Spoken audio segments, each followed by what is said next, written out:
जिंदगी तो सुन्नीদের কবরের মধ্যে আযাব হবে না। खुदा की अजमत क्या है मोहम्मद मुस्तफा जाने मकाम मुस्तफा का है मकाम मुस्तफा का है मोहम्मद का खुदा जाने। हाय हाय আল্লাহর কি শ্রেষ্ঠত্ব মহত্ব মর্যাদা এটা মুস্তাফাই জানে। আর মুস্তাফার কেমন মর্যাদা এটা একমাত্র কে জানে। তো প্রশ্ন করতে পারেন হুজুর তো আমরা মধ্যখানে এত টাকা পয়সা খরচ করিয়া এখানে কেন আসছি? হ্যাঁ এখানে এসেছি একটা মাত্র কারণ, সেটা হলো আমাদের জন্য আমার আল্লাহ একটা মডেল, একটা সারপ্রাইজ, সারপ্রাইজ আমাদেরকে উপহার দিয়েছেন। সেই সারপ্রাইজের নাম হলো নবী মুহাম্মদুর। আমার আল্লাহ বলছেন তুই তো নালায়েক, তুই বান্দা তো গুনাহগার, তুমি তো সিয়াখা, তুমি বান্দা তো বদকার, তুমি জানাখোর, তুমি কুকর্ম অপকর্ম হিংসা অহংকারে কি বলতে সকল করিতে তুমি নিজকে হারিয়ে ফেলেছ। তবে হ্যাঁ এমন একটা মজলিস, এমন একটা জিকির তোমাদেরকে উপহার দিচ্ছি, যেই জিকির করলে তোমার জিন্দেগানের গুনাহ খাতাকে আমি আল্লাহ পানির মতো নিভাইয়ে পানির মতো করে তোমাকে নিষ্পাপ শিশুর মতো করে দেব। मेरे बिरद लबो है नबी नबी मेरा दिल मकाम हबीब है मैं मरीज इश्क़ के रसूल हूँ। এইটাই হলো আমাদের জিকির। একটু নবী নবী করব, গুনাহটা মাফ করব। একমত নেই? জোরে বলে, আরো জোরে বলে একমত। আসলে আমাদের আমি একটা আয়াত পড়েছিলাম, কুল বিফদলিল্লাহি ওয়া বিরহমাতিহি ফাবিযালিকা ফালইফরাহু। কুল হাবিব আপনি বলে দেন, বিফদলিল্লাহি আল্লাহর ফজল, ওয়া বিরহমাতিহি আল্লাহর রহমত প্রাপ্তিতে। বলেন তো সর্বশ্রেষ্ঠ রহমতের নাম কি? রহমতুল্লিল নবী আমাদের উপর বড় রহমত না? জোরে পড়ে রহমত। নবীর উপরে আর কোন রহমত আছে? আসলো সেটা দরকার? জোরে বলেন। আসার সম্ভাবনাও আল্লাহ ওই ধরনের সিস্টেম রাখে নাই। আচ্ছা হাবিব আপনি বলে দেন আমার গোলাম, আপনার গোলামদেরকে আল্লাহর ফজল এবং রহমত প্রাপ্তিতে যাতে তারা ইচ্ছা মতো, মনের মতো, তৃপ্তি মতো, স্বাচ্ছন্দ্যে, আনন্দে, মহানন্দে। গরুর গোশত বুনা করলে খুব মজা না? জোরে বলেন। যেভাবে আপনারা কল্লা লাগছেন, মুখ লাগছেন, আমার মনে হয় জিন্দেগি গরু গোশত বুনা আপনারা খান নাই, মনে হয় খাইছেন নেই। চিটেঙ্গাদের থেকে গরু গোশত পৃথিবীতে আর কেউ বেশি খায় না, আলহামদুলিল্লাহ বলেন, জোরে বলেন। এই বাংলার ইতিহাসে যদি কেউ গরু গোশত বেশি খাই থাকে এটা হলো চিটেঙ্গারা। সুবহানাল্লাহ, আরো জোরে হোক।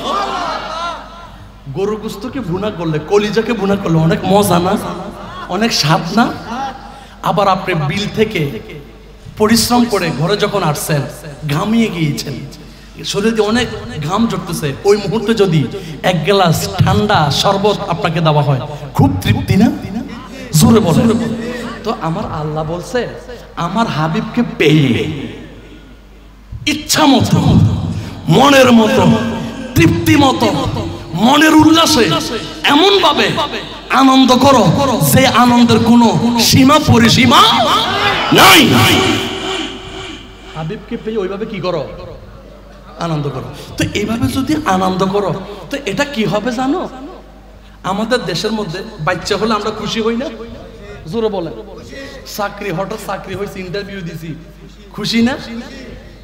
ব্যবসাতে একটু পয়সা লাভ বেশি হয়েছে, খুশি না? আবার লস হইলে খোদার 14 গোষ্ঠীর 2 ফেলা দনও আছে, জোরে হোক। অথচ আল্লাহ বলছেন খায়রিহি ওয়া শাররিহি মিনাল্লাহি, ভালো খারাপ দুটোটা কার থেকে? কিন্তু আমাদের দেশের মানুষেরা ব্যবসাত লাভ হইলে আলহামদুলিল্লাহ বলেনি, লস হইলে আর আলহামদুলিল্লাহ বলে, ঠিক কিনা বলেন? জোরে বলেন। আচ্ছা, তো আমার আল্লাহ বলছেন হাবিবকে পেয়ে খুশি উদযাপন করা। এটা এমন একটা সঞ্চয়, যার কাছে 100 টাকা আছে সেই চাই ওটাকে 1 লাখ টাকা বানাইতে, ঠিক কিনা? যার কাছে 50 টাকা আছে সেই চাই এটাকে 200 টাকা বানাইতে, যার অ্যাকাউন্টের মধ্যে 1 লাখ আছে সেই চাই এটাকে 10 লাখ বানাইতে, ঠিকটা বেঠিক? তাহলে এটা মালের দিক থেকে আমাদের সঞ্চয়, ঠিক না? আর আখিরাতের দিক থেকে কেউ যদি 5 ওয়াক্ত নামাজ পড়ে, সে বলে যে আমার সওয়াবের ঘাটতি বড় হতে হবে, ঠিক নেই? ঠিক আছে, তাহলে আমি একটু তাহাজ্জুদ নামাজটা একটু বাড়াইয়া দেই, ঠিকটা বেঠিক? আবার এশরাকের নামাজও বাড়াই দেয়, আবার সপ্তাহে রোজা রাখে, মাসে রোজা রাখে, কেন? সওয়াবের পাল্লা একটু কি হওয়ার জন্য? ভারী হওয়ার জন্য। তো সওয়াবের পাল্লা ভারী হওয়া, এটা হলো আখিরাতের সঞ্চয়। কিসের সঞ্চয়? জোরে বলেন। আর টাকা পয়সা, অর্থ সম্পদ, সোনা চাঁদি জমা করা, এগুলো হলো দুনিয়াবি সম্পদ, ঠিক কিনা? এক কথায় দুটোটা কিন্তু সঞ্চয়, একটা দুনিয়াবি একটা উখরাবি, দুটোটা মূলত কি? সঞ্চয়। দুটোটা কি? সঞ্চয়। দুটোটা কি? আপনারা আমার কথা বুঝতেছেন? আচ্ছা, তো আমার আল্লাহ কি বলছে জানেন? বলে যে আমার হাবিবকে পেয়ে, আচ্ছা আমি যে সুর দিয়ে কথা বলতেছি না, এটা কি আপনাদেরকে খারাপ লাগতেছে? সুর দিয়ে আপনাদেরকে বলা হবে, তবে আমি আপনাদের সিচুয়েশনটা একটু দেখতেছি, মানে খন খন উড়ি জানিয়ান সাইড দিয়ে আই বুড়ো বুড়ো বুড়ি সাইড দি, কারণ আদা হাইতে বইবু বলে হই দেন, এটা লাই সাইড দি পরে সুদ দিউম দেরি অন্না সিটেঙ্গা কথা অন্না এলে নইরে যাবে পড়ে। আচ্ছা যাই হোক, দুনিয়াবি একটা সঞ্চয়, আখিরাতের একটা সঞ্চয়, দুটোটাই কিন্তু মূলত কি? সঞ্চয়। তা আমার আল্লাহ বলছেন আমার হাবিবকে পেয়ে খুশি করা, পৃথিবীর ইতিহাসে আমার হাবিবকে পেয়ে খুশি করার উপরে আর কোন সঞ্চয় আমি আল্লাহ রাখি। আপনি যদি বলেন আল্লাহ আমি নামাজ পড়তে পড়তে উহুদ পাহাড় পরিমাণ করছি, আল্লাহ বলে তোর নামাজ এগুলো এক পাশে রাখ। আল্লাহ বলবো তোর নামাজের ভিতরে নবীকে পাইয়া খুশি হয়েছে কিনা আগে এটা এই আমলটা বাইর কর। সুবহানাল্লাহ।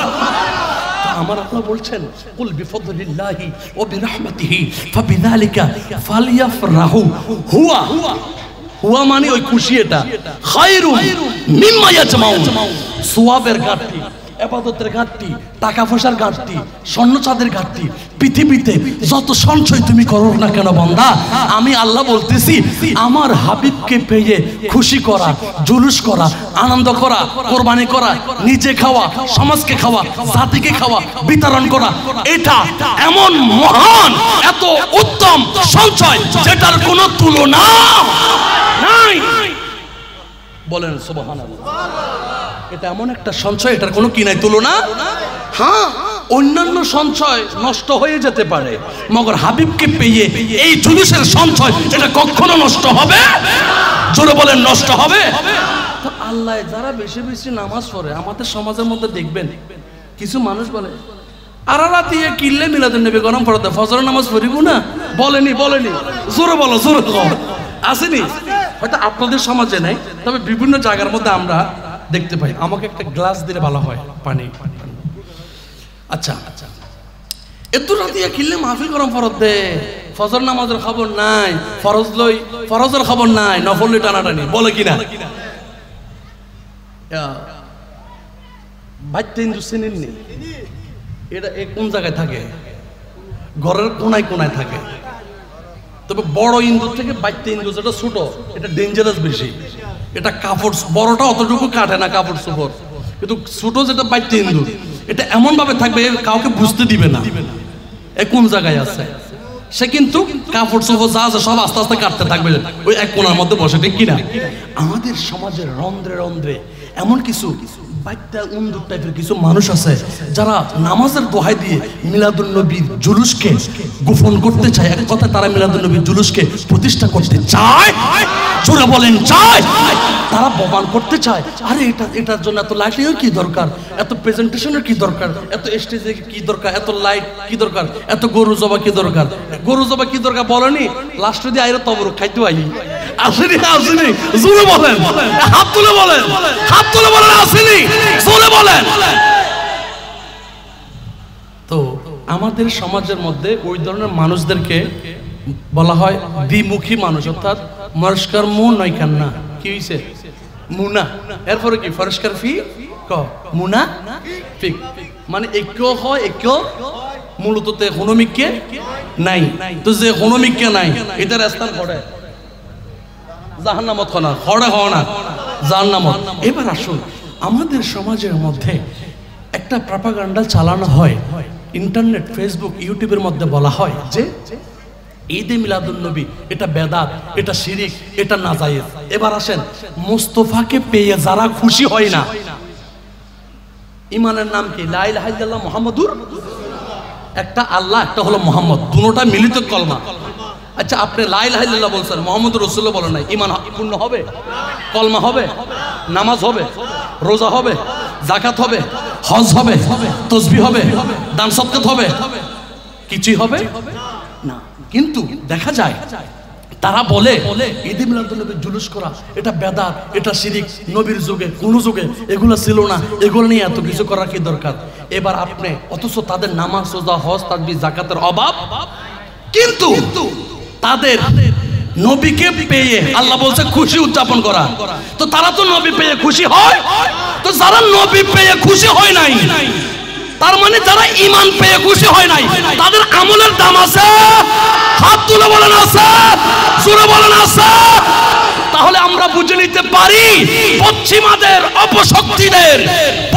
অপশক্তিদের উদ্দেশ্যকে, তাদের সিস্টেমকে, তাদের ইজমকে প্রতিষ্ঠা করে দেওয়ার জন্য বাংলার জমিন থেকে ঈদে মিলাদুন্নবীকে উৎখাত করে দেওয়ার জন্য আন্তর্জাতিকভাবে এই গুস্তাখে রাসূলুল্লাহ ষড়যন্ত্র করতেছে। ঠিক বলেন। আমরা বুঝে নিতে পারি যে মুনাফিকা তোমাদের মধ্যে কোনো পার্থক্য, এজিদা তোমাদের মধ্যে কোনো পার্থক্য। আমরা কি কারণ নাম ধরছি? জোরে হোক, আরো জোরে হোক, গ্লাস আনেন। আল্লাহুম্মা সাল্লি মুহাম্মদ নবী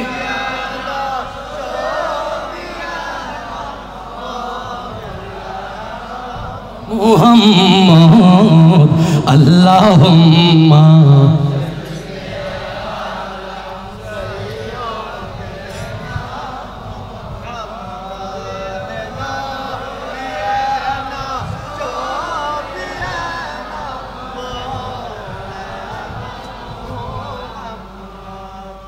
সুপ্রিয় আশিক রাসূল, গভীর মনোযোগ দেন। আমাদের দেশের মধ্যে যারা জানা করে এটা কবিরা গুনাহ না? সুদ খাওয়া কবিরা গুনাহ না? ঘুষ খাওয়া কবিরা গুনাহ না? রাত্রে একটার পরে মদ কি হইছে? মদ খাওয়া কবিরা গুনাহ না? প্রত্যেক গুনাহের জন্য শাস্তি আছে কিনা? জোরে বলেন, আরো জোরে বলেন। শাস্তি আছে। শাস্তি দিবে কে? আরো জোরে বলেন। আল্লাহ শাস্তি দিবে। আমার আল্লাহ, আমার রাসূল কতই না চমৎকার ভাবে বলেছেন। পৃথিবীর ইতিহাসের মধ্যে সর্বনিকৃষ্ট কাফেরের নাম কি বলেন তো? কে বলতে পারবে? বিশ্ব ইতিহাসের মধ্যে সর্বনিকৃষ্ট কাফেরের নাম কি? দুইজন কাফেরের নাম বলেন। হ্যাঁ, এই তো বলছে। একজন হলো আবু জাহেল আর একজন হলো আবু লাহাব। দুনোর নাম আগে আব্বু আছে। আবু আসেনি? জোরে হোক, আছে। পৃথিবীর ইতিহাসের মধ্যে আমার রাসূলকে যেই পরিমাণ কষ্ট, নির্যাতন চালিয়েছে এবং নির্যাতন চালানোর জন্য ষড়যন্ত্র করেছে, তাদের মধ্যে থেকে এই দুইজন হলো গডফাদার। কি ফাদার? জোরে বলেন। কাফের মরলে কবরের মধ্যে আযাব হয় না রহমত হয়? জোরে পড়ে, আযাব হয়। এখন আমি আপনাদেরকে বিএস খতিয়ান, কি এস? জোরে হোক, বিএস খতিয়ান দিচ্ছি দলিল। এই দলিলটাকে আমি বিএস বলতেছি। তার মানে ঈদে মিলাদুন্নবী পালনকারীরা কবরের মধ্যে কোনো আযাব হবে, কোনো শাস্তি হবে, ডুগুনের সাথে সাথে রহমত এবং নবীকে দেখতে থাকবে। ওই কথাটুকুন প্রমাণ করার জন্য আমি একটা হাদিস শরীফ পড়তে চাই। শুনতে রাজি আছেন? কার কার শুনতে রাজি নাই হাত তোলেন। শুনতে রাজি নাই দেখুন। শুনতে রাজি না? রাজি নাই? রাজি আছেননি? আজি হও না। রাজি আছেননি? হ্যাঁ ভাই, ন বুঝুত দেরি। ওই সিটিংকে কম করি ভাই, বুঝিস? সিটিংকে কইলে বুঝিব দে। বুখারী শরীফে সরাহ ফতহুল বারি এই কিতাবের মধ্যে নকল করা হয়েছে আমার রাসূলের জলিলুল কদর সাহাবী হযরতে আব্বাস। আমি শুধু এইভাবে ইশারা করলে কি বলবেন? আপনার মুখে আর ফোন নম্বর একবার দেখাই দিই, ঠিক আছে না? আমার রাসূলের আজিম শান সাহাবী হযরতে আব্বাস বলতে লাগলেন, ইন্নাল আব্বাস ক্বালা লাম্মা মাতা আবু লাহাব। হযরতে আব্বাস থেকে বর্ণিত, তিনি বলতে লাগলেন আবু লাহাব যখন মারা গেল, রাআইতুহু ফি মানামি, আমি তাকে স্বপ্নে দেখেছি। আমাদের দেশের মধ্যে কিছু মানুষ স্বপ্ন দেখলে এটাকে টিটকারিমূলক বলে চালিয়ে দেয়, ঠিক ঠিক? ও স্বপ্ন দেখুছে দৌড়, স্বপ্ন কথা হতে না, এভাবে বলে ফেলে দিতে চায়, ঠিক কি না? এবার আজকে একটা মাসালা জেনে রাখেন, সহিহ বুখারী শরীফের হাদিস। আমার রাসূল করিম রউফুর রহিম সাল্লাল্লাহু তাআলা আলাইহি ওয়াসাল্লাম বলেছেন, সাহাবী মুমিন এক কথায় ঈমানদারদের খাব তথা স্বপ্ন নবুয়তের 46 ভাগের এক ভাগ। জোরে বলেন, জোরে বলেন। এই জন্য সমাজের মধ্যে কোনো আল্লাহওয়ালা লোক যদি স্বপ্নে দেখে যদি আপনাকে বলতে চায় কিংবা বলে, তখন আপনি বলবেন যে আলহামদুলিল্লাহ ভালো দেখেছেন, এটা বলতে হবে। যদি অনহন্দ ওটা তুই তো মরে যাবি আগামী হালিয়ে, এলে করে ডর লাগা দেওয়ার দরকার নাই। এই ধরনের মানুষও কিন্তু আছে আমাদের সমাজে, আছে কি না? বিশেষ করে আমরা হুজুররা এই ধরনের বাটফারিগুলো বেশি করি। ধরুন আপনি আমার কাছে আসছেন, একটা স্বপ্ন দেখছেন, এরই হুজুর আমি রাত্রে এরকম দেখছি, তা আমি বলতেছি যে আমরা হুজুররা বলতেছি, ও তো আপনার গরু দম ধরিব আর না তোমার ফুয়া মরে যাবে গুই। আচ্ছা ঠিক আছে, তখন হয়তো গরিব মানুষ গরু হত্যন দিও, তো ঠিক আছে ফত আরেকখান আছে অনে এই আরে 20,000 কোটি দন আমি কিতাব কিনলাম। কি কিনলাম? কিতাব কিনলাম। কিতাব কিনে রে এতিমখানা দি দিও, এতিম হলো ভরিব, মাদ্রাসার বড় ভরিব। এখন আমার মন গলি গিয়ে এ বলছি কুমসারা সদরি, কি সারা সদরি জোরে খ ইসি তারা নমাতে লারা চড়া নাই, কুমসারা সদরি করে বলে দিয়া মুল হিসাবে অনে 20,000 কোটি কিতাব বললে দিলি বিপদ খাড়ি যাইব। অথচ স্বপ্নের ভিতর কোনো বিপদের কথা ইয়াতে পয়সা হাইবেলে বলি বলছে দেয় এল্লা মলয় আছে না, জোরে খ আব্দুলি খ থাকিল কিরিবন অনরত খুশি হয়ে জঙ্গুল এতলা এলে স্বপ্নতে গেলে মুফতি মুহাদ্দিস ভালো দরবার আওলাদ পীর সাহেবের কাছে আগে যাইব, স্বপ্ন তাবিল জানিবার লাগে, ঠিক আছে না? দুটিকে ফাড়া মোল্লার কাছে জানার দরকার, আরো জোর হওয়ার দরকার নাই। হ্যাঁ, তার মানে এই নয় যে আমি মোল্লাদেরকে ছোট করতেছি, আলেমদেরকে ছোট করতেছি না। তবে হ্যাঁ, এটাও আবার সত্য, আমার রাসূল বলেন ইন্নামা খায়রুল খিয়ারে খিয়ারুল উলামা শাররুল শাররে শাররুল উলামা। আলেমদের মধ্যে আলেমরা উৎকৃষ্ট, আবার আলেমদের মধ্যে আলেমরা নিকৃষ্ট। ভালো আলেমও আছে, খারাপ আলেমও আছে। সাই চিন্তি ফারা দম্ভের বুধ অনতুন, ঠিক আছে না? জোর হ। তাহলে আসুন, আমি বলতে চেয়েছিলাম হযরতে আব্বাস স্বপ্ন দেখলেন কি? আমি খাবে দেখেছি বাদা হলেন ফি শাররে হাল, 1 বছর পরে আমি আব্বাস স্বপ্ন দেখলাম আবু লাহাব কবরের মধ্যে অত্যন্ত আযাবের মধ্যে আছে। হযরত আব্বাস বলতে লাগলেন আবু লাহাব কবরের মধ্যে কি আছে? আযাব, কঠিন আযাবের মধ্যে সে আছে। ফাকালা, আবু লাহাব বললেন আব্বাস মা লাকিতু বাদাকুম, তোমাদের থেকে যখন আমি পৃথক হয়ে কবরের মধ্যে এসেছি, রাহাতান ইল্লা আন্নাল আযাবা ইউখাফফাফু আন্নি কুল্লা ইয়াউমি ইসনাইন। সুবহানাল্লাহ বলেন। তোমাদের থেকে পৃথক হয়ে আসার পরে যখন আমি কবরে এসেছি, আমি শান্তিতে নাই, কিন্তু প্রতি সোমবার আসলে আমার কবরের আযাবকে হালকা করে দেওয়া হয়। প্রতি সোমবার আসলে আমার আর কবরের আযাব থাকে, আমি খুব শান্তিতে থাকি। তখন আব্বাস বলতে লাগলেন, আবু লাহাব, প্রতি সোমবার আসলে কেন তোমার এত শান্তি? এবার বলেন, আমার রাসূল দুনিয়াতে কিবার আগমন করেছেন? কিবার? আরে আল্লাহ, মধ্যে কিবার? কতই রবিউল আউয়াল? 12 রবিউল আউয়াল। কতই? 12। এই মানুষটা খুব ভালো জানতেছে, আলহামদুলিল্লাহ। আল্লাহ তারা হায়াত দারাজ করো, কামিল কর।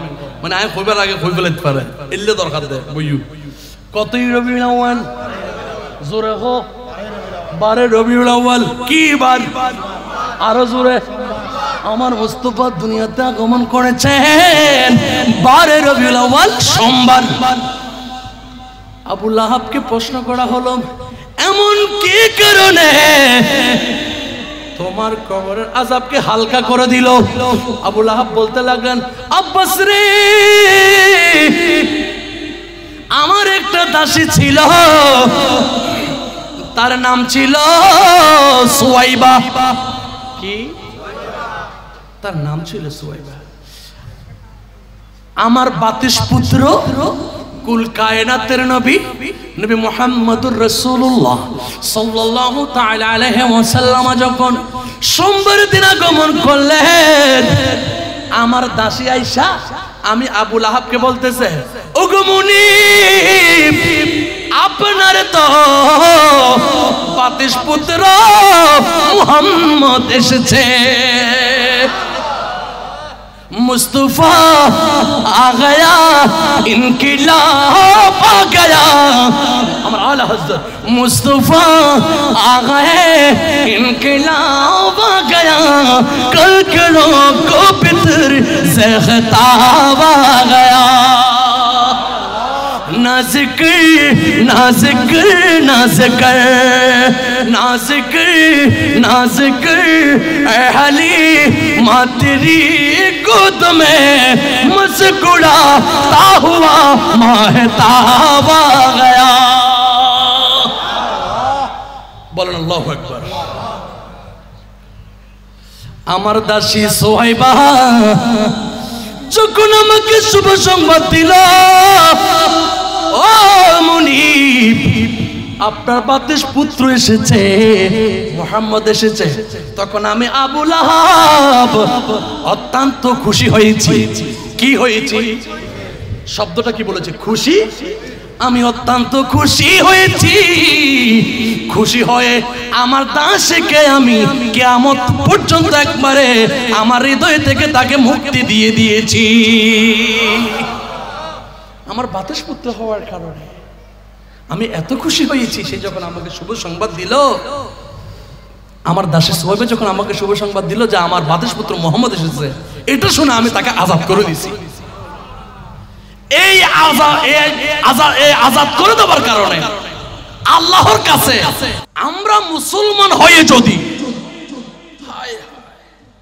বেলাদতে মুস্তাফা উপলক্ষে যদি আমরা খুশি উদযাপন করতে পারি, হ্যাঁ, আমাদের পাপ থাকতে পারে, গুনাহ থাকতে পারে, বদ থাকতে পারে, কুস্বভাবও থাকতে পারে। এই হাদিস, এই বিএস দলিল, এই হাদিস আমাদেরকে প্রমাণ করে দিচ্ছেন। হে আশিকে রাসূলরা, হে নবীর গোলামরা, হে আওলাদে রাসূলের গোলামেরা, হে গৌসে বান্ডারের গোলামেরা, চিন্তা নাই, টেনশন নাই, পেরেশান নাই। তোমরা তো আবু লাহাবের মতো না, তোমরা তো নবীর মুসলমান। নবীকে বিশ্বাস করেছো, নবীকে আতাআত করেছো, নবীকে ভালোবেসেছো। নবীকে ভালোবাসার কারণে, জুলুস করার কারণে, ঈদ করার কারণে, রবিউন নূর করার কারণে, জুলুস করার কারণে, কুরবানি করার কারণে তোমাদের কবরের মধ্যে কোন আযাব আমি আল্লাহ রাখবো না। চিৎকার করে বলেন সুবহান।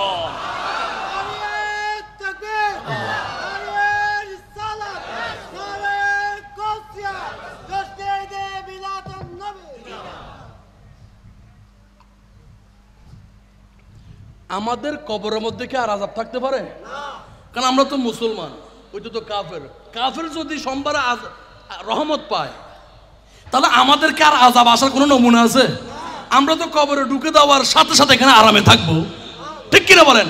কারণ আমরা তো একবার না, দুইবার না, 300 কত দিন, 65 দিনের মধ্যে 365 দিনেই আমরা ঈদে মিলাদুন নবী 5 ওয়াক্ত নামাজের মধ্যে পালন করি। বলেন সুবহানাল্লাহ।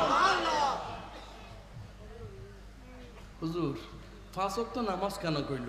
এটা আরেক রাজ, এটা আরেক রহস্য, এটা আরেক হিকমত। তবে ওটা আজকে আর ভেঙ্গে দেব না, আজকে আর বুঝাই দেব না। মজা বেগিন আজিয়া দি ফেলাইলি এটা বাস্ট হয়ে যাবো, এটা বানাত কোনো কোক খাবাই দম পড়বি, অজমে বেল লাগে। সুবহানাল্লাহ। এতলা মজা বেগিন নদী দেখা না, পর্দা গড়ে গড়ে দিস। তবে কিছুদিন পরে এই সাজমেন কলেজ দেখছুম, এটা আইলি এটা উনিত তারিবে। আচ্ছা, আমরা তো গোলামে মুস্তফা, আমরা তো মুস্তফার গোলাম, আমরা তো মুস্তফাকে পেয়ে খুশি হয়েছি, নামাজও পড়ে রোজা রাখি, তাহলে তো আমাদের আর কোনো আযাব থাকতে পারে না। এই জন্য কোন এক আশিক রাসূল বলেছেন, ये सुनाए कि बहुत गौर अंधेरी होगी,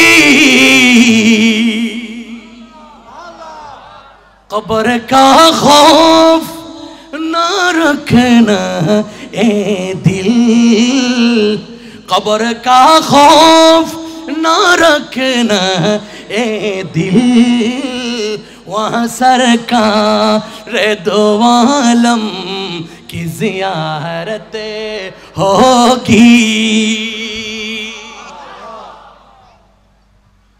শোনা যায় কবর নাকি অন্ধকার। আশিক রাসূল বলেন এটা আমি বিশ্বাস করি না। কেন?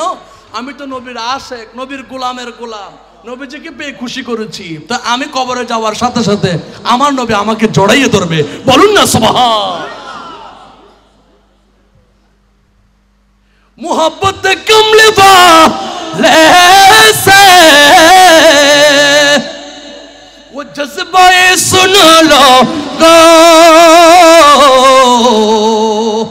ये जिस मन में समा जाए वो मन में ला नहीं होता। আল্লাহু আকবার বলেন। আপনারা মাঝে মধ্যে দেখেন না কবর থেকে 2 বছর 5 বছর পর লাশকে উত্তোলন করলে যেমন আছে তেমন দেখা যায়, ঠিক কিনা? কাফনের মধ্যে কোনো পছন্দ ধরে না, স্পট লাগে না। কেন জানেন? ওই নবীকে পেয়ে যে খুশি উদযাপন করে, প্রেম করেছে নবীর সাথে, এই জন্য আল্লাহ বলতেছে এই মাটি তোর জন্য হারাম। আমার এই গোলামে আশিক রাসূলের কবরের মধ্যে 1 জররা পরিমাণ স্পট লাগা তুই মাটির জন্য হারাম। বলেন সুবহানাল্লাহ। এই বাতিলেরা এটা থেকে প্রমাণ নিয়ে যাও, ঠিক কিনা? এটাই তো জ্বলন্ত প্রমাণ। সুন্নিদের কোনো ভয়? জোরে বলেন। টেনশন? আরো জোরে বলেন। দুনিয়া তো নবী নবী বলে শান্তি পাবো, ইন্তেকালের সময়ও শান্তি পাবো, ইন্তেকালের পরেও আমাদের জন্য শান্তি, ঠিক নেই? জোরে বলেন। আর বাতিলরা লটকে যাবে, বাতিলদেরকে যারা মানে তারাও লটকে যাবে। আমি একটা আঞ্চলিক ভাষা একটা উদাহরণ দেই। আন্দা কি আন্দারে ফদ্দা হাইট পারে না? জোরে হ, আরো জোরে। একটা কিস্তা বলি, চিটাঙ্গার আঞ্চলিক ভাষায় বলি। এক ফোর আরেক ফোরের হদে ওড়ো আমার সমাজের টিয়াও দেয়, চিনিও দেয়। কি দেয়? বহুত বড় অফার নইবে, বহুত বড় অফার হতে পারবো। কিন্তু বহুত ভালো কথা কইস হয়তো তো চলছনা যায় তো অজ্ঞ অগ্র দর্জি দুনুও ফুর রাস্তার টোকায় রাস্তার ফরি তাকে দিলে ফুরি অগ্র অজ্ঞ দর্জি। আবার এটা আন্দা দাবো চশমা মারাই এড়ে খালামিকে গগজা কেন লাগাই ওটা তুই আগা গোড়া আন্দা তুই আবার চশমা গিলে লাগাই। মানে চশমা লাগাই উনি বুঝাতে চাচ্ছে যে ওনার চোখ আছে। আমাদের দেশের মধ্যে এই ফাঁকে আমি একটা কথা বলি, উত্তরবঙ্গের মানুষদেরকে অনেক সময় চিটাঙ্গারা ভুঙ্গা বলে। কি কয়? জোরে কয় না, জোরে কয় ভুঙ্গা কয়। আসলে ভুঙ্গা মানে কি জানেন? ভুঙ্গা মানে যেবে বং ধরে। কি ধরে? জোরে কয় বং ধরে। এবার বং ধরছে, বং ধরতে এবে নোয়াখাইল হোক, এবে বরিশাইল হোক, এবে যশোর হোক, এবে খুলনার হোক, এবে সিটিং হোক, এবে যেই হোক না কেন, ন জানিয়ে রে যেবে বং ধরে এবারে কি হয় জোর হোক, এবে মলই হোক, এবে উজুর হোক, এবে আয় হই না কেন, এবে উজুর হোক, এবে খাজুর হোক, এবে মুরব্বী হোক, এবে সর্দার হোক, এবে মাতাব্বর হোক, এবে যেই জায়গার যেই হোক না কেন, ন জানিয়ে রে যেবে বং ধরে এবারে কি হয় জোর হোক। তাহলে বইঙ্গার মাসালা জানিতে না হ আলহামদুলিল্লাহ। হ্যাঁ এত যারা তারা বইঙ্গা ন হইও, বইঙ্গা হবে আগে নিজের মিক্ষ সম্পর্ক কোনো আইনও কোনো কোনো মিক্কা দিয়ে বং ধরেনি, কারণ বইঙ্গা হতে পারে যেবে বং ধরে, যেবে কি ধরে। হ্যাঁ তো ওই দুই চশমা বইঙ্গা কথা কিনলে সেটা ওই আন্দাইয়ে চশমা লাগাই দেয়, তাহলে হতাইয়া নাই সে দেরি। তো আপনার অসুবিধা হচ্ছে না? চিটাঙ্গা ভাষা বলতেছে অসুবিধা হচ্ছে, এটা আমি মানে প্র্যাকটিস করতেছি, মানে আমি কতটুকুন পারি এটা দেখতেছি। আচ্ছা তো হতে ওটা চলছো না, তো রওনা দিই যাইতে যাইতে যাইতে যাইতে আন্দর কিনলে মসজিদ বরাবর আসছি। আবার আন্দর কিনলে মসজিদ বরাবর ইতারা খুশবে কেনা লাগে, তো মসজিদ আছে তো ইন্দি খুশবে কেনা আই কত ইন্দিনই হনো হতে না না আরো সামনে যাইতে যাইতে যাইতে যাইতে আমার মাজারত কাছাকাছি কি। তো শুক্রবার দিন টয়লেট পরিষ্কার করাতে এবারে কি কন্দন ওরা মেতর হয় কিংবা সুইফার হয় ভালো না।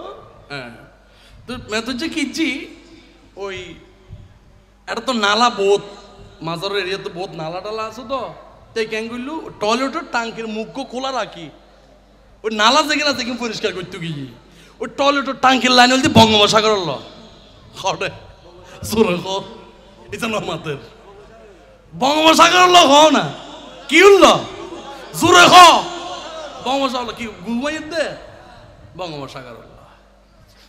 তো মেথড যে পরিষ্কার করতে করতে করতে ব্যাগ আবার তার আবার একটা কাম আছে, তাই আগে টয়লেটের টাঙ্কের মুখ কিনলে খুললে হইতে না, টাঙ্কের মুখ খুললে খেতে গন্ধে আস্তে আস্তে উরুমিককে উড়িয়ে বাতাসে যাবে ঘুরলে, কারণ তে যদি যাই মাত্র যদি টাঙ্কের মুখ খুলিয়ে যদি করতে যাওয়া হয় তাহলে গ্রামে তার না হতে আগে ঢুকিব, এতলে তো আগে উন্দি খোলা রাখিয়ে রে বাইরে মিকে জেগে জিং গরম ফ্রেং ঘুরতে গিয়ে দেরি ন বুঝো না।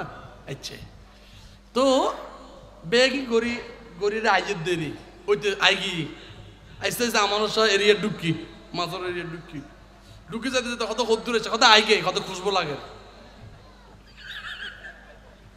যে খুশবু লাগে বলে আরে বাটফার। তো আসতে আসতে টয়লেটের টাঙ্কি নেওয়া আছে না, এই টাঙ্কি বরাবর আসছে যাতে দুনো তো আবার লাড়ি আসিল, কে আসিল লাড়ি আসিল সাইতে সাইতে তার দিকে না ওজন বরাবর ঠিক বরাবর আসছি। তো সামনে যাইতে আর লাড়ি এবার ন ফালায় ফালালে তো একটা খোঁজ পাইতো ওটা কি আছে, লাড়ি আর ন ফালা দুনো ঢুকি গিয়ে তো হরে টয়লেট টাঙ্কি টাঙ্কির ঢুকির দবাসি হড়াইছি নিঃশ্বাস ফালাই না পারে পয়সা হড়ায়, আরে বেয়া তো পয়সা তো হতো না জানলো দূরাদূরি আই বাসি না পারে তোর হতুম বাসাইও একবারে লাইনের ঢুকি গিয়ে তো হড়ে বঙ্গোপসাগরত হড়ে বঙ্গোপসাগরত টয়লেটটা কেন মাত্র কেন করছে আয়ের ডাক নিয়ে মারি দিই মারি রে, কারণ ময়লা তো ওইতে লই রে গিয়ে গুই ওইতে লই রে গিয়ে গুই হড়ে।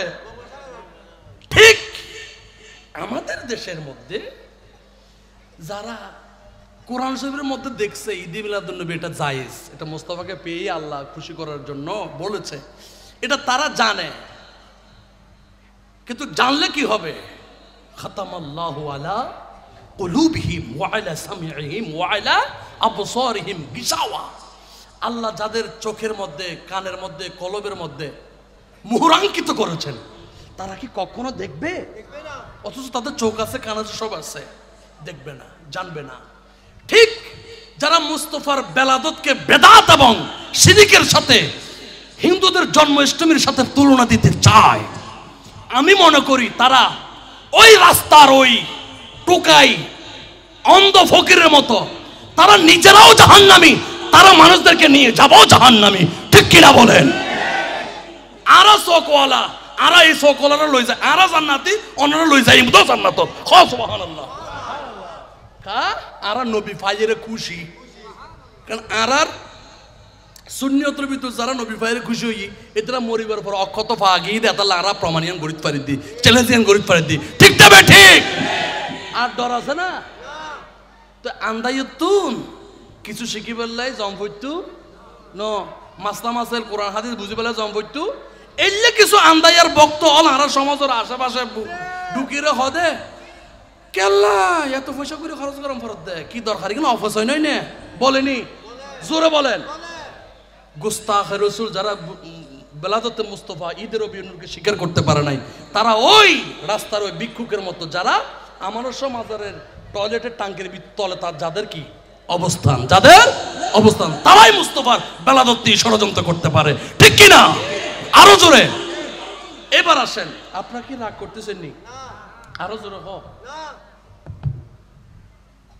গৌসুল আজম বাবা নূরে আলম তুমি ইসমে আজম জগ তরানে वाला সুবহানাল্লাহ গৌসুল আজম বাবা নূরে আলম তুমি ইসমে আজম জগ তরানে वाला बाबा बचाने वाला তুমি इसमें आजम जगह तराने वाला गौसुल आजम बाबा नूरे आलम তুমি इसमें आजम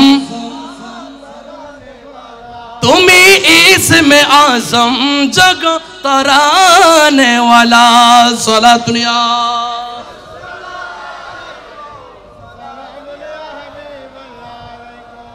তাহলে এবার আসেন শানে রাসালাতের পর্ব আমি এখানে শেষ করলাম এবার আমাকে একটা বিষয়বস্তু দেওয়া হয়েছে খুবই গুরুত্বপূর্ণ বিষয় এই বিষয়ের আলোকে আপনারা দুইটা কথা শুনতে রাজি আছেন জোরে বলেন বাবা কয়টা বাজছে ভাই 12:20 12:20 হয়েছে কোনো অসুবিধা হচ্ছে না ঘুমটুম আসেনি কোনো আপনারা দুইটা পর্যন্ত থাকবেন নি আমি আর মাই গলা চলে যাব ঠিক আছে না এটা দুটো পর্যন্ত তাকে বুঝে দিই আচ্ছা তো সালাত অত্যন্ত গুরুত্বপূর্ণ একটা সাবজেক্ট আপনারা আমাকে দিয়েছেন তবে এই সাবজেক্ট শোনার জন্য এই সাবজেক্ট আলাদা কথা শোনার জন্য একটু ধৈর্য ধরতে হবে তবে আমি অধিক বিস্তারিত বলার সুযোগ নাই যেহেতু রাত্রিও বেশি করার সুযোগ নেই তারপর আমি তো আর গরির কাঁটা দেখতে পারি না আমার থেকে হক কথাটা বলে যাইতে হবে শুনতে রাজি আসেননি জোরে হ কোনো বিস্কান দিয়ে উঠে যাইব নি উড়ন তো শুরু হইয়া আস্তে আস্তে আই দেখি আচ্ছা যাই হোক না হাজার সাহিত্যটা দাবার আইব না এলে রে হ্যাঁ আচ্ছা আমার আল্লাহ বলছেন আকিমুস সালাত ওয়া আতুস যাকাত ওয়ারকাউ মা'আর রাকিঈন সুবহানাল্লাহ নামাজ আদায় কায়েম করো যাকাত প্রদান করো রুকুকারীদের সাথে রুকু করো আচ্ছা সালাত এটা আরবি শব্দ ফার্সিতে বলে নামাজ ফার্সিতে কি বলে নামাজ বাংলাতে এটার অনেক অর্থ আছে তোর মধ্য থেকে একটা হলো স্মরণ সালাত অর্থ কি সালাতের আরেক অর্থ হলো সংযোগ কি সংযোগ কার সাথে জোরে বলেন আল্লাহর সাথে সংযোগ সালাতের কথা আল্লাহ কোরআন শরীফে 82 জায়গায় বলেছেন কত জায়গায় জোরে বলেন সালাতের কথা কোরআন শরীফের মধ্যে কত জায়গায় এসেছে 82 জায়গায় সালাতের কথা আমার আল্লাহ বলেছেন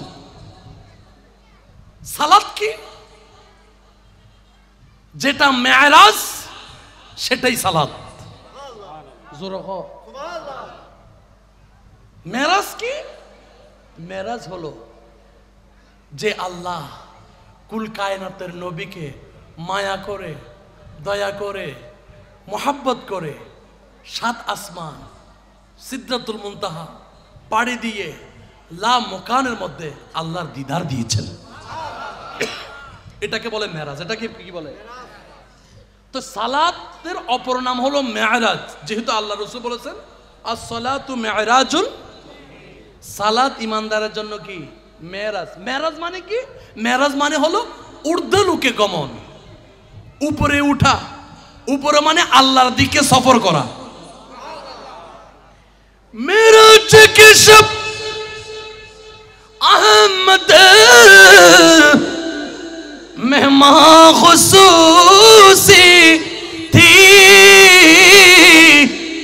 मेहमान खुसूसी थी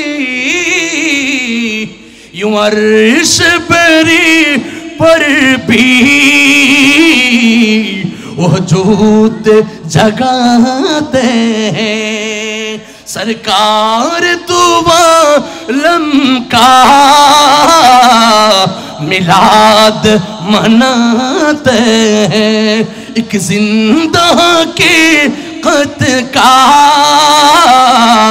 एहसास सिदलाते हैं। तो आमार मुस्तफा যখন মেরাজে গিয়েছেন প্রথম আসমান দ্বিতীয় আসমান তৃতীয় আসমান এইভাবে যেতে যেতে চতুর্থ আসমান পঞ্চম আসমান ষষ্ঠ আসমান সপ্তম আসমান পড়ে দিয়ে সিদরাতুল মুনতাহা পড়ে দিয়ে আমার রাসূল যখন আরশ আযমে পৌঁছলেন वही लामका के मुकी हुए अल्लाहु अकबर बोले वही लामका के मुकी हुए सर अर्श तख्त नशी हुए वो नबी है जिसी के मका वो खुदा जिसका मकान नहीं वो कमाल हुस्न हुजूर है बोलें अल्लाहु अकबर। আমার রাসূল যখন মেরাজে গেলেন আমরা দরবার শরীফ গেলে মাইজ ভান্ডার গেলে হাদিয়া নিয়ে যায়নি এটা কত নমাতের আমি কি তোমার গোলাম নয় আমি কি তোমার গোলাম নয় হলে কেন এই জগতে এত জ্বালাশয় আমি কি তোমার গোলাম নয় সবে ধন রত্ন হাতে আসে তোমার সেবা দিতে সবে ধন রত্ন হাতে আসে তোমার সেবা দিতে আমি আসি শূন্য হাতে আমি আসি শূন্য হাতে খালি উদর লই আমি কি তোমার গোলাম নয় ঠিক কি না অবাজান ওই তো ওবে গরু মশলা রাইত পা যাই তো কিছু লই আইনা পারি আমি খালি উদর লই আইছি তারপর কাই অনর গোলাম না খোদা তুই তার গোলাম আমার রাসূল যখন মেরাজে গেলেন আমার রাসূল বলতে লাগলেন আল্লাহ রে আমি আপনার জন্য হাদিয়া নিয়ে এসেছি হাদিয়ার ইন্ট্রোডাকশন ইফতিতাহ কোথায় দেখেন কি হাদিয়া আত্তাহিয়াতু লিল্লাহি ওয়াস সালাওয়াতু ওয়াত তাইয়্যিবাত নামাজে পড়েননি তাশাহুদে পড়েননি খনে খনে নফরে হাত তুলো তাশাহুদুত এবার নফর দেবে হাত তুলো ওগুলো না হাত তুলতে চাইনি যাতে বুঝি পেলে এতে মাথা চুল করতে পানি দিয়ে হয় ঝামেল হয়ে যাবে নামাজ পড়লে না ঠিক আছে না কারণ এখন তো আমাদের দেশের ভিতর মুসল্লি বহুত আইটেমের মুসল্লি বাড়ি আচ্ছা আইটেম কিনা আর ফরক হইম ঠিক আছে না আর মূল গান আগে হই ফেলাই বেজুত লাগান না হনো ইচ্ছা নমাতের বেশি মাহফিল কমিটির বাইরে আসেনি আসেননি আপনারা হ্যাঁ খুব খেয়াল রাসূল বলতে লাগলেন আল্লাহ গো আমি আপনার কাছে এসেছি হাদিয়া নিয়ে কি হাদিয়া বলে যে আত্তাহিয়াতু লিল্লাহি ওয়াস সালাওয়াতু ওয়াত তাইয়্যিবাত আল্লাহ রে আমি আমার জবান অঙ্গ প্রত্যঙ্গ দিয়ে ধন সম্পদ দিয়ে আপনি আল্লাহর প্রশংসার হাদিয়া পেশ করতেছি আমার আল্লাহ বলতে লাগলেন ইয়া রাসূলুল্লাহ ইয়া হাবিবাল্লাহ আসসালামু আলাইকা আইয়ুহান নবিয়্যু ওয়া রাহমাতুল্লাহি ওয়া বারাকাতুহু নবী গো আমাকে হাদিয়া দিয়েছেন, আমিও আপনাকে দিচ্ছি। আল্লাহ বলতে লাগলেন, ও নবী আপনার উপর সালাম। তখন নবী বলতে লাগলেন, না না আমি নেব না। জোরে হো, আরো জোরে, আমি নেব না। কেন? বলো যে আপনার এই সালাম আমার অলি গৌস কুতুব আবদাল পৃথিবীর মধ্যে যত আল্লাহওয়ালা আপডেট হবে, যত আল্লাহওয়ালা সৃষ্টি হবে, আল্লাহ রে আপনার সালাম আমি তাদেরকে পৌঁছাইয়ে দিতে চাই। এগুলা হিসাব কিতাব চলতেছে কোথায়? আল্লাহর কাছে। মেরাজ রজনীতে আরশা আজিমে। কোথায়? আরশা আজিমে। তখন আমার রাসূল বললেন, আসসালামু আলাইনা ওয়া আলা ইবাদিল্লাহিস সালিহিন। আল্লাহ রে আপনার সালাম তামাম বিশ্বের কুল কায়নাতের অলি গোস কুতুবদের যারা আল্লাহওয়ালা আছে তাদের প্রতিও আমি সালাম পৌঁছাইয়ে দিলাম। এটা হলো মূল সূত্র। বলছি যে এবার আপনাদেরকে সালাত এটা বুঝাই দেওয়ার জন্য এই মেরাজের কথাটা বলতে হয়েছে। এবার আসেন, সালাত মানে কি বলেছিলাম? ফার্সিতে নামাজ। এক কথায় হলো আল্লাহর সংযোগ। কার সংযোগ? আল্লাহর সাথে মিলন, আল্লাহর জিকির, আল্লাহর ইয়াদগার, সেটার নাম হলো সালাত। আমার রাসূল বলেন, আসসালাতু মিরাজুল মুমিনিন, সালাত ঈমানদারের জন্য মেরাজ। মেরাজ আমি করেছি আল্লাহর সাথে। রাসূল বলেছে এই মেরাজের এই হাকিকত এটা 5 ওয়াক্ত নামাজের মধ্যে আল্লাহ আমাকে উপহার দিয়েছেন, আমি তোমাদেরকে দিয়ে দিলাম। নামাজের মতো যদি নামাজ পড়তে পারো তুমিও আমি নবীর মতো আল্লাহ পর্যন্ত পৌঁছবে। এবার আসুন, আমাদের দেশের মধ্যে মুসল্লি সালাত 2 প্রকার। জোরহ ইতারা নমাতের খারাপ লাগেন না? বেজুত লাগেন না? ওয়াজ শুরু করছি দেয় এখন, ওয়াজ এখন শুরু করছি দি, এতক্ষণ ওয়াজ শুরু ন করি, এতক্ষণ হক আদায় করছি দি, আন নবীর তারিফ বুঝছি দি বাঁচি বেল্লাই। এখন গরিব দিকে ওয়াজ, এগুলোর দাম আছে, মূল্য আছে, ওজন আছে। গবেষণা করে তারপর কথাগুলো বলতেছি। এই ওয়াজটা করার জন্য 6 ঘন্টা আগে পড়ছি নিজে, তারপর এখন আপনাদেরকে প্রেজেন্টেশন করতেছি। মনোযোগ আসেনি? উঠে গেলে খবর আছে হইদির, এই মাহফিল কমিটি গেটত থাকো, যারা হাজত সারিব এটারা হাজত সারি বলে ছুটি দিবে, সারি আইও মগর আইম ফুরিব দর দিও কিনলে আরে আপনার হতে অন্য ফুরিব না, অন্য ফুরিব এত কষ্ট আয় করছি অন্য ননিবন খেলাইবে তো চলতো নু, খেলাইবে চলিব নাকি?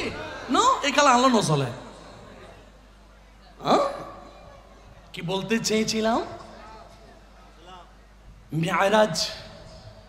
আমার মুস্তাফা বলেন, আসসালাতু মেরাজুল মুমিনিন, নামাজ ঈমানদারের জন্য মেরাজ, মুসলমানের জন্য নয়।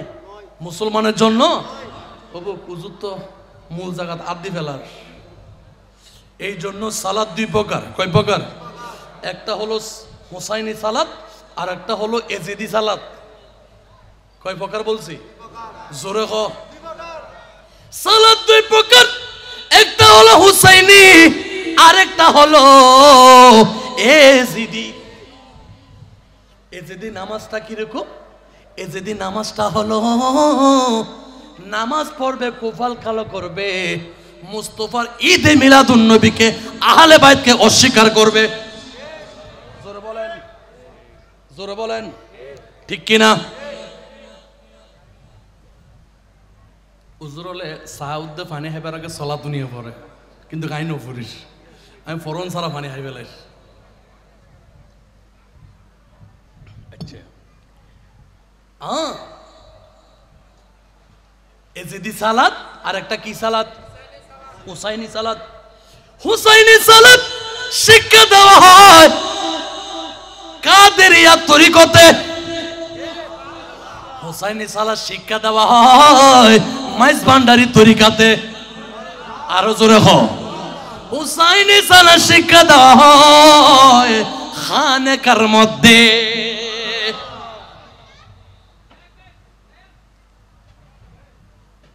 হুসাইনি সালাত শিক্ষা দেওয়া হয় সুন্নি মুক্তবের মধ্যে।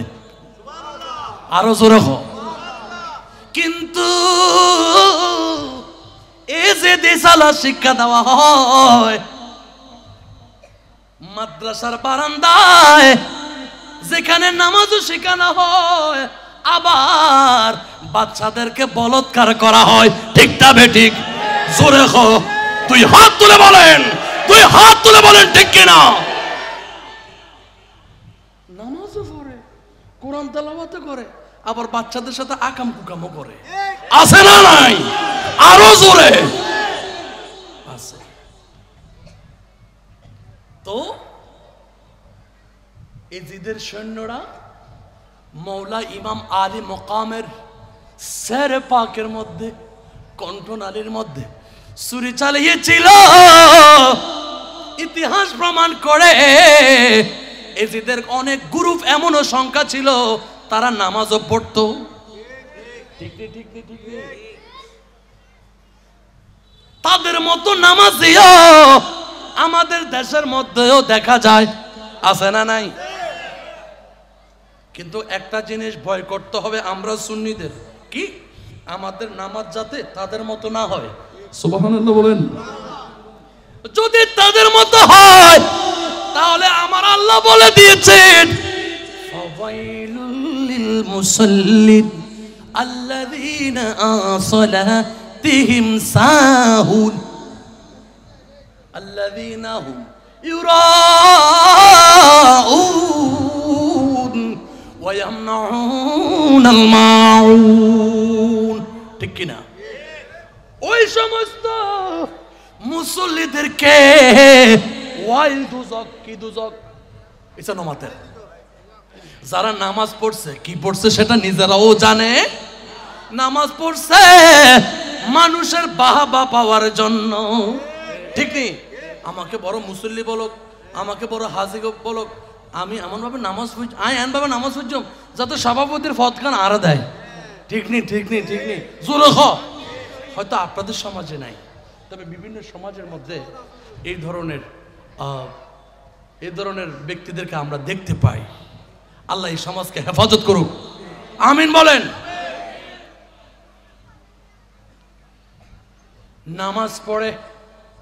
নামাজ পড়ে পরের হককে আত্মসাৎ করে।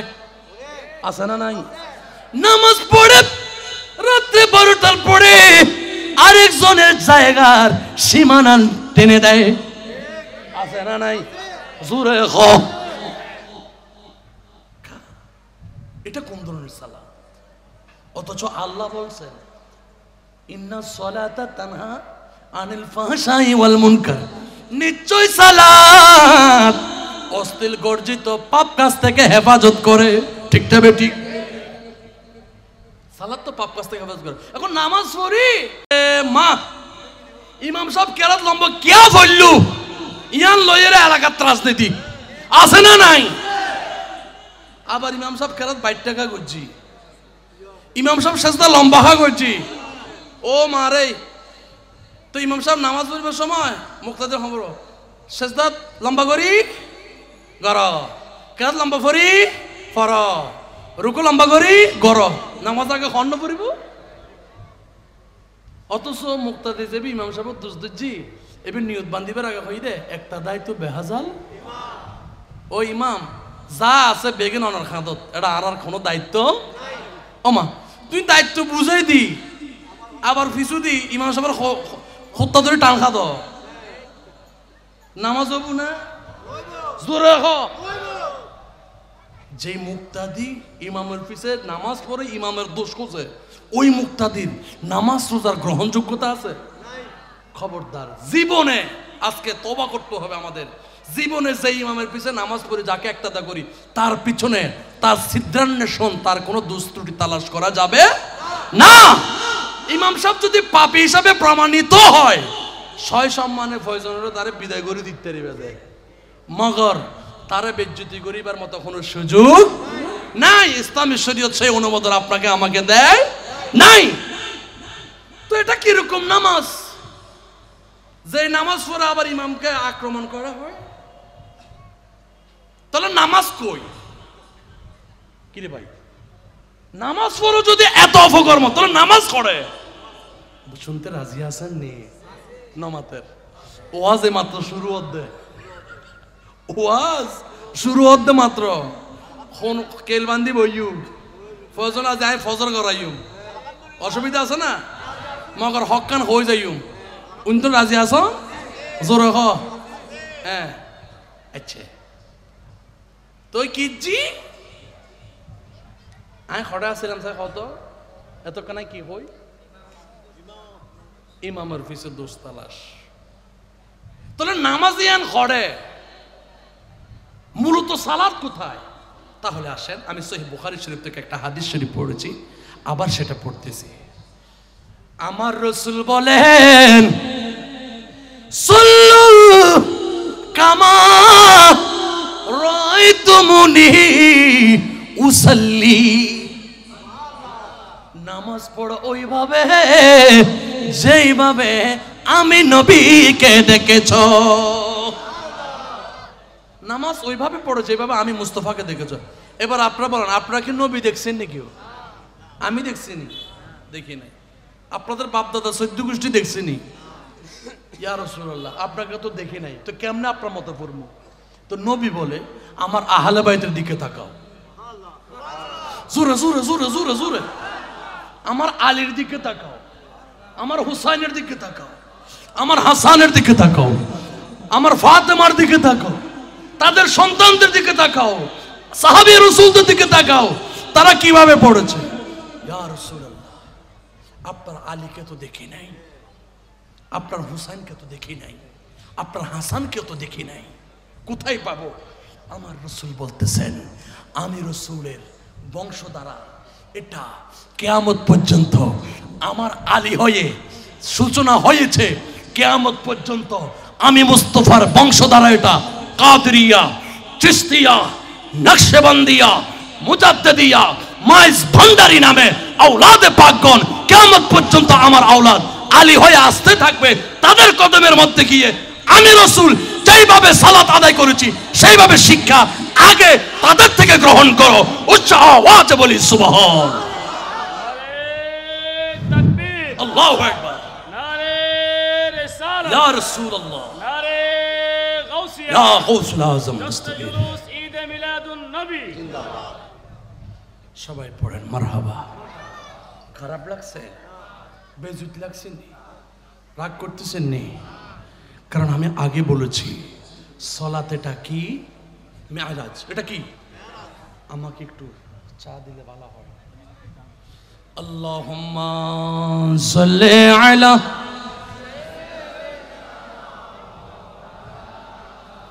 মুহাম্মাদ ওয়া আলা আলি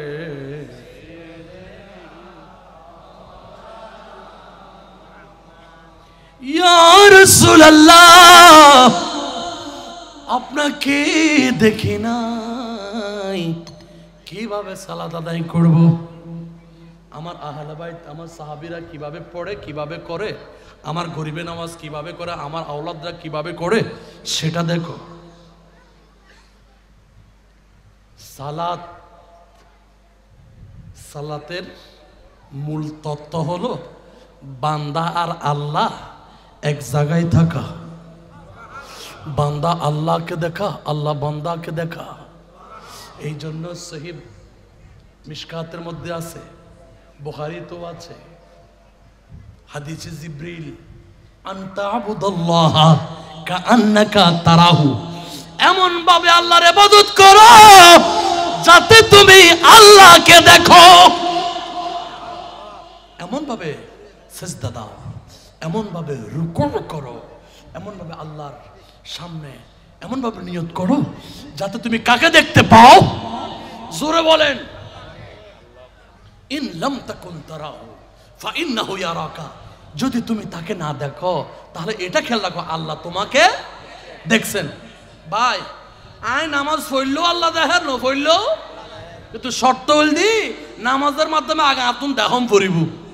শর্ত কি? আতুন দাহন ফরিব। সুবহানাল্লাহ। আচ্ছা ইয়া রাসূলুল্লাহ, কিভাবে দেখব? কিভাবে নামাজ পড়লে, কিভাবে সেজদা দিলে, কিভাবে রুকু করলে, কিভাবে নিয়ত বাঁধলে মুসল্লায় আল্লাহকে দেখা যায় এবং মুসল্লা দ্বারা এটা মেরাজ হয়ে যায়? এটা কিভাবে? আমার রাসূল বলতে লাগলেন, কোন এক যুদ্ধের মধ্যে, কিসের মধ্যে? হযরতে মাওলা আলী কাররামাল্লাহু ওয়াজহাহু তীরবিদ্ধ হয়েছেন। বড় ঘটনা সংক্ষেপে বলতেছি। সাহাবায়ে কেরাম বলতে লাগলেন, ইয়া রাসূলুল্লাহ, ইয়া হাবিবাল্লাহ, আপনার আলী তীরবিদ্ধ হয়েছে, খুলতে চাচ্ছি খুলতে পারতেছি না। আপনার আলী খুব ব্যথা অনুভব করতেছে। মুস্তাফা বলেন, আমার আলী যখন নামাজের মধ্যে যাবে তখন তোমরা গিয়ে আমার আলীর তীরকে খুলে ফেলিও। মাওলা আলী যখন নামাজের মধ্যে গেলেন তখন সাহাবী রাসূল গিয়ে মাওলা আলীর তীরটাকে খুলে ফেলেছেন। মাওলা আলী থেকে কোনো সাড়া শব্দ আসে নাই। ইয়া রাসূলুল্লাহ, ইয়া হাবিবাল্লাহ, আপনার আলীর তীর তো খুলে ফেলেছে নামাজের মধ্যে থেকে, তার থেকে তো কোনো সারা শব্দ নাই। ইয়া রাসূলুল্লাহ, অথচ নামাজে যাওয়ার আগে যখন খুলতে গিয়েছি তখন আপনার আলী বলেছিল তিনি নাকি খুব ব্যথা পাচ্ছেন। আমার রাসূল বলেন, হে সাহাবী রে, আমার আলী যখন সালাতের মধ্যে থাকে তখন আল্লাহ আর আলীর মধ্যে কোনো হেজাব, কোনো পর্দা, কোনো পার্টিশন, কোনো দেয়াল থাকে না। আলী আল্লাহকে দেখে দেখে সেজদা দেয়। এই জন্য আমার রাসূল বলেছেন, লা সালাতা ইল্লা বিহুজুরিল কলব, হুজুরি কলব ছাড়া কোনো নামাজ নাই। হুজুর, তো হুজুরি কলবটা কেমনে জোগাড় করব, কেমনে তৈয়ার করব, কেমনে রেডি করব, কোথায় রেডি করব?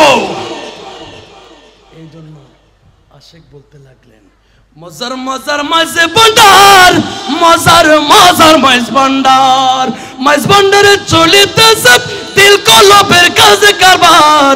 মজার মজার মাঝে ভান্ডার, মজার মজার মাঝ ভান্ডার। মাঝ ভান্ডার আয়, কাদেরিয়াতে আয়, চিশতিয়া আয়, নকশবন্দিয়া তরিকতের খানকায় আয়, ওইখানে পীর সাহেবেরা তুই বন্দার কলবটাকে অপারেশন করে সেখানে রাসূলুল্লাহর নূরে মুস্তাফাকে ফিটিং যখন করে দিবে, ওই নূরে মুস্তাফার কলব দিয়ে যখন সিজদার মধ্যে যাবে, ওই সিজদা অবস্থায় যখন তুমি সুবহান রাব্বিয়াল আলা যখন পড়তে থাকবে, তখন তুমি সিজদা এবং রুকুর মধ্যে যখন তুমি যাবে, তখন তুমি আল্লাহ ছাড়া আর কাউকে দেখতে পাবে না। চিৎকার করে বলুন সুবহান আল্লাহু আকবার। ইয়া রাসূলুল্লাহ,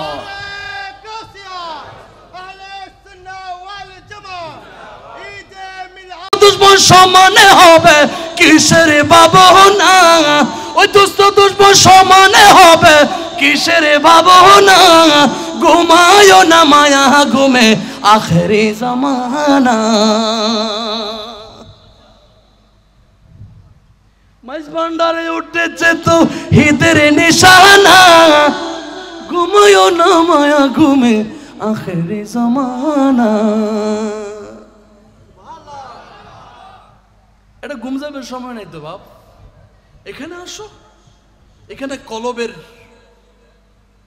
অপারেশন করে এটাকে জিন্দা করে দিবে, তখন তুমি সালাত থেকে আর পৃথক হতে পারবে না।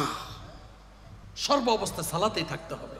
যে সালাতের নাম হলো তরিকতের ভাষায় সালাতে দায়েম। সালাতে দায়েম, মসজিদে গিয়ে যেটা পড়ি সেটা কায়েম, মসজিদের নামাজ পড়ার পরেও যেটা অন্তরের অন্তঃস্থল থেকে সর্ব জায়গায় আল্লাহ দিদারের স্মরণে থাকে, সেটা হলো সালাতে দায়েম। সুবহানাল্লাহ বলেন। সালাতে দায়েম এটা তরিকতের ভাষা, এটা ওলি আল্লাহদের থেকে শিখতে হয়। আর সালাতে কায়েম মসজিদে হুজুর থেকে শিখতে পারবেন। জায়গা খালি ফ্রি আছে, রাস্তা খালি আছে, খ সুবহানাল্লাহ জোরে খ। তো বুঝতেছেন কথা? নমাতের বুঝতে লাগবেন না, বেজুত লাগেন নাকি? সাইয়ু ট্যাঙ্ক হরান ন, ট্যাঙ্ক হরানি সেপ্টেম্বরে বইয়ু, কোনো অসুবিধা নাই। সেপ্টেম্বরে বইয়ু এভারিস বইয়ু, সেপ্টেম্বরে বুঝতাম ওই সেপ্টেম্বরে বইয়ু, সেপ্টেম্বরে বই হইল মন্দিরে হতাকানু ন হো আলহামদুলিল্লাহ। হতকম পর আবার নামাজের দিকে বইবা দেরি, অসুবিধা নাই। আগে একখানে রিল্যাক্স হও না, আইন লড়ি শরীর দেখতে লাগবো। আইন হতক্ষণ ইচ্ছা থাকে, হতক্ষণ ইচ্ছা থাকে, কারণ আর তোর ট্যাঙ্ক ধরি ছাত্র ন বুঝো না, মজা তো আইও মারি রে, তো অনেকানো মারতো ন মারো, আই হই মারছি মনে উনি মারিব হো আলহামদুলিল্লাহ। আচ্ছা যাই হোক, তো আচ্ছা চা দিয়েছে না, আল্লাহুম্মা সাল্লি আলা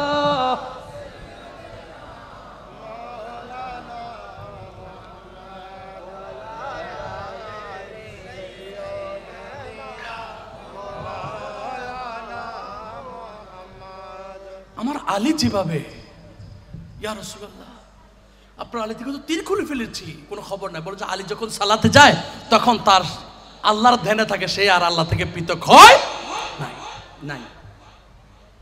তো হুজুর সালাত কি? আমার আল্লাহ বলছেন কদ আফলাহাল মুমিনুন আল্লাযীনা হুম ফি সালাতিহিম খাশিউন।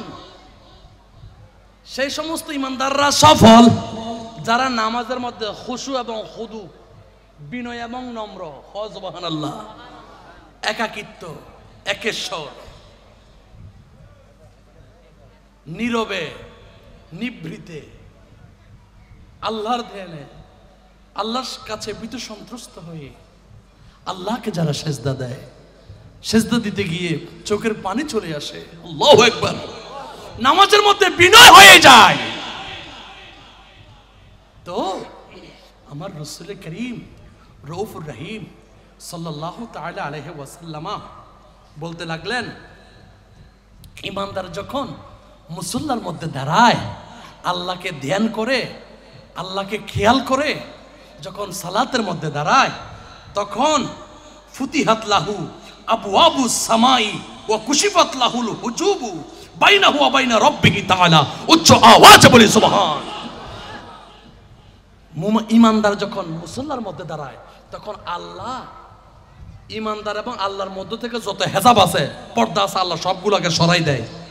তখন ওই আল্লাহওয়ালা মুসল্লা থেকে আল্লাহকে দেখতে পায়, কারণ সে তো একাকিত্ব, পৃথিবীর সকল খেল ধ্যান দাফন করে সে এমন ভাবে দাঁড়িয়েছে, সে মনে করতেছে আমার সামনে আমার আল্লাহ আছে। এই খেল ধ্যান, আদব, আজিজি, ইনকিসারি নিয়ে যখন সে সিজদাতে দাঁড়ায়, তখন ওই বান্দা আল্লাহর তাজাল্লিয়াতকে, জলওয়াকে অনুভব করতে থাকে। তা আমার রাসূল বলছেন, আসমানের সকল দরজা তার জন্য খুলে দেওয়া হয়, তার মধ্যে আর আল্লাহর মধ্যে পার্টিশন থাকে না। তো নামাজ মেরাজ, এটা আসমানের সকল দরজা আল্লাহ খুলে দিয়েছে রাসূলের জন্য, আল্লাহর সাথে দিদার করেছে।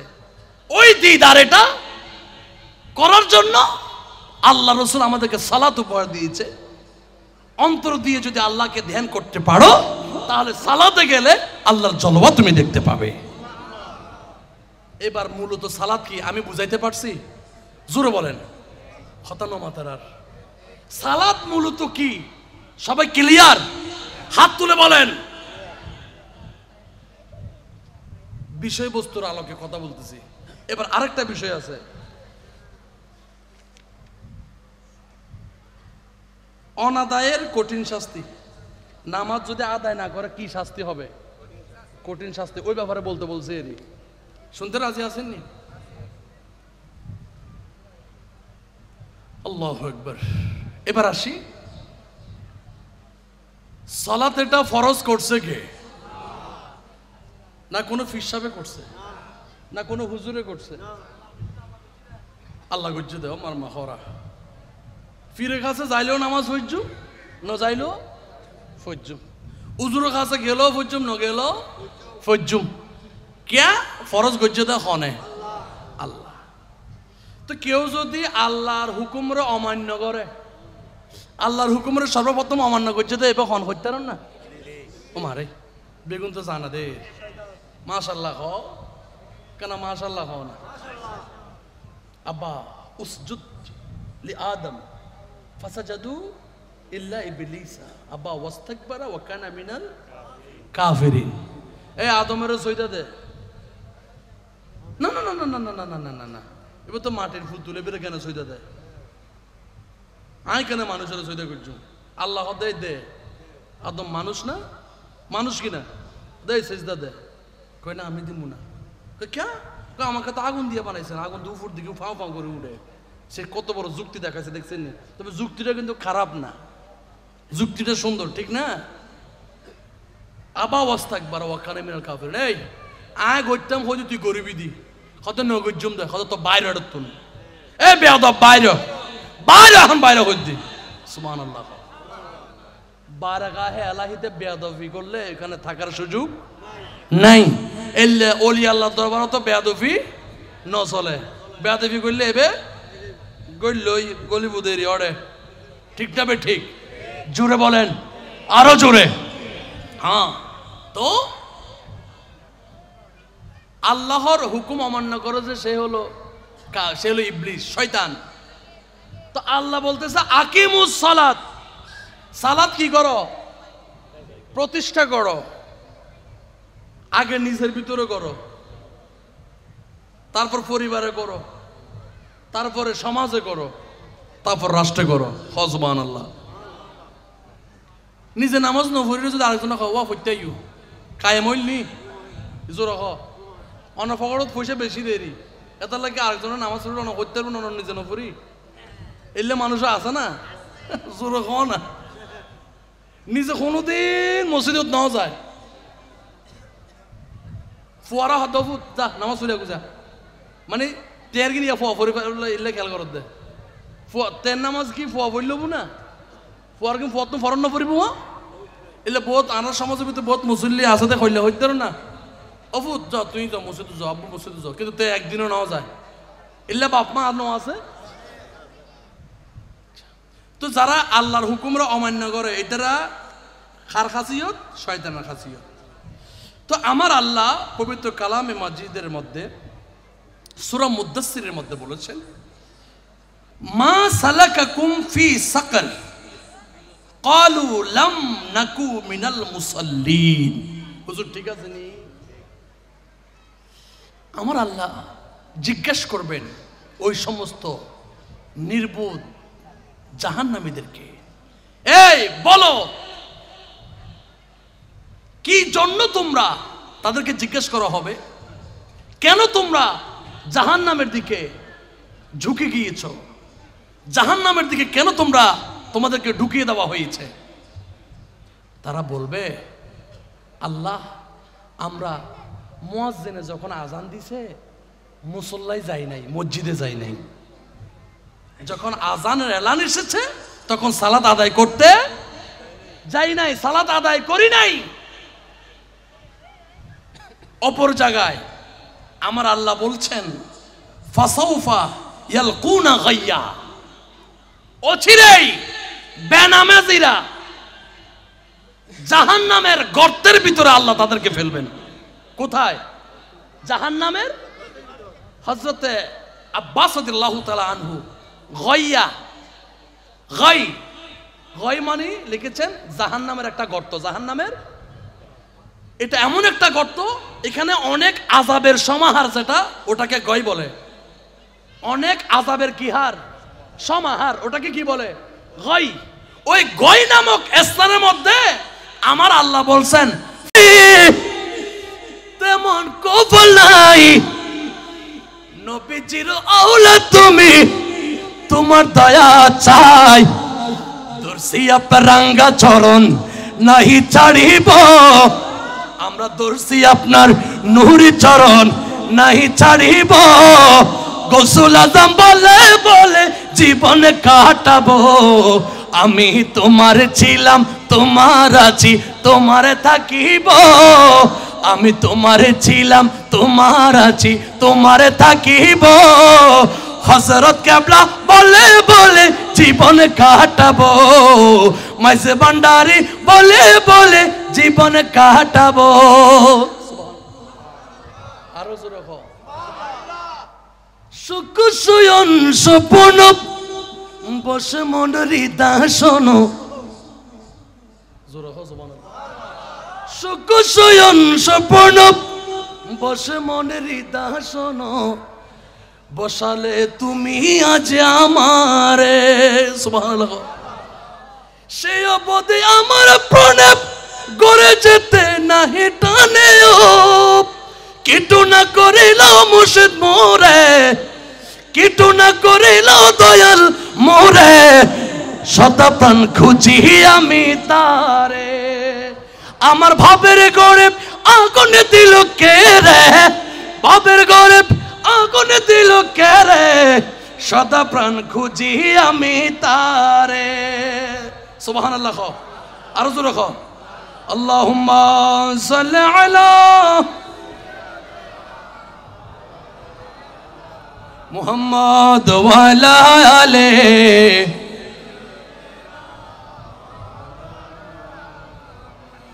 রূপ তোমার অপরূপ যে রূপেতে সর্বরূপ থাকিও সদা রূপের ঘরে আল্লাহু আকবার আল্লাহু আকবার আরো জোরে কও হ্যাঁ আমার ডাক্তার বাবা জানের চেহারা কতই না সুন্দর এমদাদ মাওলার চেহারা কতই না সুন্দর আল্লাহু আকবার বলেন আমার হাসান মাওলা হুজুরের চেহারা কতই না সুন্দর আমার হুজুর কেবলার চেহারা কতই না সুন্দর আমার মুর্শিদ মাওলার চেহারা কতই না সুন্দর আমার শাহ সাহেব কেবলার চেহারায় আনোয়ার কতই না সুন্দর আমার সৈয়দ মাওলার চেহারায় আনোয়ার কতই না সুন্দর সুবহানাল্লাহ আরো জোরে কও রূপ তোমার অপরূপ যে রূপেতে সর্বরূপ থাকি সদা রূপের গড়ে আমার সে রূপে বলিল রাকে আমারে বেরূপে রাখিও ফাঁকি দিয়া ফিরে আরে আরে